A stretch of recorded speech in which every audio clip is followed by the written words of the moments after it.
mayroong loan moratorium sa GSIS at ito ay sa pamamagitan ng loan refund.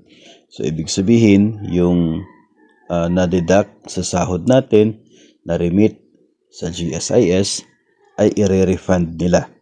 No, yung 3 buwan na remittances, galing po ito sa December 2025 hanggang sa February 2026 at ito po yung mga qualification. Dapat member o kaya ay pensioner na mayroong existing loan.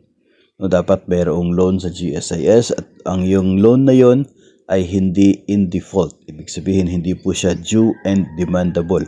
Wala din pong arrears dapat ang loan na yan at mayroong remittances ang loan para sa December 2025 hanggang sa February 2026.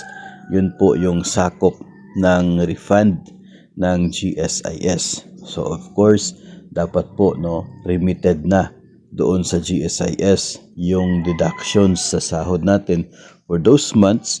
Makikita po natin yan sa GSIS Touch para masasabi natin na pwede itong i-refund ng GSIS kasi hindi naman nila ma-refund yung isang bagay na hindi pa nakarating sa kanila. Pero kung hindi pa po ninyo makikita yung remittance sa inyo pong agency, dyan po sa GSIS Touch ninyo, ay mag-apply na lang po kayo kapag nandoon na yung payment, yung remittance.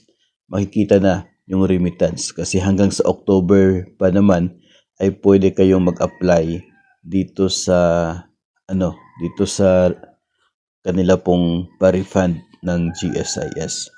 Sa ngayon, kung hindi pa nakikita at kayo ay nag-apply, baka 1 buwan kaya ay 2 buwan lang yung ma-refund based po sa kung ano yung nandoon sa GSIS, yung natanggap po nila na payment coming from your agency. Ito po ay April 1 nang lumabas yung balita tungkol dito.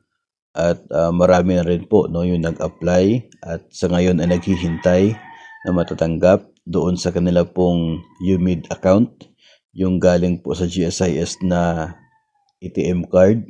Doon po na account papasok yung atin pong refund sapagkat yun pong account na yun ay connected sa ating record sa GSIS. Yun pong payroll account natin sa DepEd ay hindi po, wala pong record ang GSIS doon kung anong account yon. Pero yung galing po talaga sa kanila, kung saan pumapasok yung loan proceeds, yun po ang merong record ni GSIS sa account natin, kaya doon po papasok kapag galing sa GSIS. So, abang-abang na lang para doon sa mga nakapag-apply na dahil using the usual process naman, yung sinasabi ng GSIS, and nasa 3 working days, yun talaga yung sinasabi nila, 3 working days na naman talaga yung from application to the granting, then from granting to crediting.